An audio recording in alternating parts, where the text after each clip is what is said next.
Hi there, everyone. Welcome to an episode of Fantasy for the Ages where father and son get together and talk about fantasy, science fiction, and other nerdy things we enjoy. We hope you're going to love this episode as Zach talks to us about book 8 of the Dresden Files, Proven Guilty, a series I totally dig, and he's still trying to figure out if he will. If you like it down below. Hit that like thumb thingy. And subscribe to our channel if you haven't yet. Leave comments if you got something to say about what he has to say or what I have to say. We always respond to comments, and you can find in the show notes all the other ways you can connect with us. So, Zach, again, the Dresden Files, one of my favorite series of all time in SFF. What'd you think now about Proven Guilty? This was a good one. I liked this one. High praise from my son. Yes, good. Tell us why you liked it without spoiling it. You had to throw that last bit on it. No, it's fine. There are a couple key elements that have been introduced in this series that I've been on the record of liking. One back in Summer Night, another in... Now I'm blanking. When are the Denarians introduced? That's the next book. That was But next 4 and 5 I liked. And both of those introduced different worlds, different things that are funky and interesting. And every time they show up, I like the book better. I think they give better engaging plot lines and interesting interweaving things. And it's more than just, another Harry Dresden story. It's another Harry Dresden story in the stuff that's actually interesting. And maybe that's harsh, but it's also often how I feel. Death Masks, by the way, was the Thank you. other That book was you what were it was thinking called. of. The other thing that I think this book benefits from is that it is continuing with the trend of surrounding Harry Dresden with more interesting and likable characters around him and letting them rub off on him a little bit.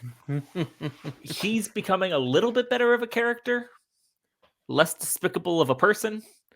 Not that he was ever horrible. Like never despicable. He was never horrible, but he definitely has his quirks and his problems and things that make me just go dude, stop. Okay, hold on though. Stop the presses. You're describing then a character who's growing. A little. There's not a ton of growth, partially because to me, growth indicates an acknowledgement of point A before you get to point B. And this just kind of seems like a shifting away from point A to get a little bit more like the people around you, which is a very normal thing in the world, but isn't necessarily narrative growth. It's just natural. I really love the crux of the plot in this story. And there is a wonderful symmetry to the arc of this story to Harry's life before we ever meet him. Yes. And it's a very compelling arc.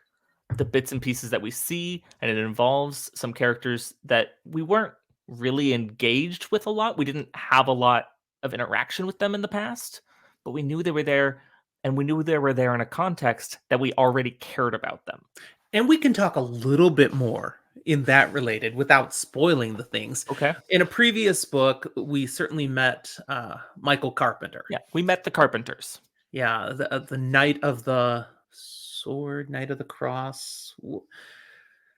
I'm a little rusty. Knight of the Cruciform Sword or something? Something. Anyways, he's a knight. He works for God, okay? And he goes on missions, but he has a whole family. And we casually met the family.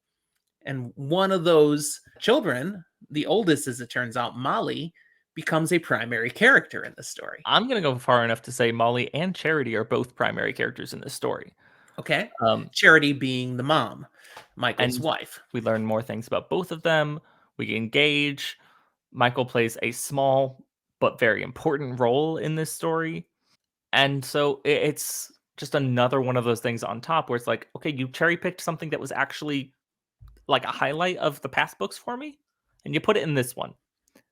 And Jim Butcher does that in this book with 4 or 5 different things that were my like top things in the previous books. Ah, Usually he tries to do like one of them, and it's like it's enough to make me read the book. This time it was like it's enough to make me like the book. okay. The setting, the background that he puts things in, for you, I think, is part of the element that helps you love a book or hate a book. Like, you did not care for Blood Rights No, that was set in a porno studio as a primary background setting. This, the primary background setting, is a horror movie convention. And that alone I enjoyed. I'm gonna go a step further and say I think that is a primary location. It is not the Oh, it's primary not the only location, because place. if it was, I don't think I would have enjoyed it as much. I get the idea of conventions SplatterCon. and these things, but, like, I'm not a horror guy, not really.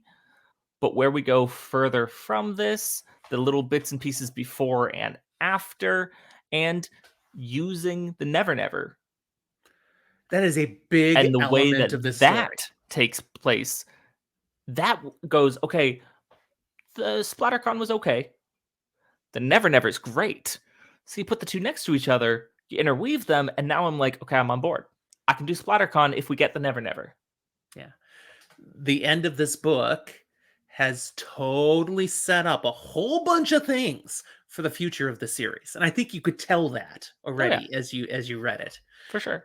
And it's a sign that what you'll keep seeing as you get further and further into these books, there's a bigger and deeper story that's coming about that has more weight than some of the earlier where they were more just little stories of their own.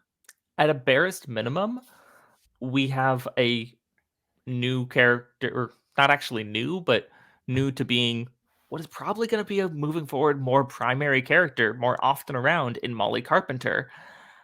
And she is flawed in a relatable way, giving us even a window into Harry that we know of, but we don't always get to see, and makes him more relatable because of it. Mm-hmm. She is single handedly the best thing in this series so far for his character. Hard to argue that, actually. Yeah, good stuff. All right, any last thoughts on Proven Guilty? I think it was in Proven Guilty we got Little Chicago, right? Or was that back in Deadbeat? I'm wrong. I'm a little rusty on that. Little Chicago is a marvelous piece of magic, though. It's I think it actually was Deadbeat. So sorry I didn't mention it in Deadbeat. I like Little Chicago. It's quaint. It's quaint. Okay, well there you go. I Have also you like to read picture past? it's Lego. I know it's not. Have you read past Proven Guilty yet, or is this as far as you are? I'm about halfway in White Knight. Ah, okay. Another good story coming at you. I hope you're enjoying it. But Mhm. that's for another episode to talk about. That's where we stop here today. Thanks for watching, everyone. We'll talk to you next time.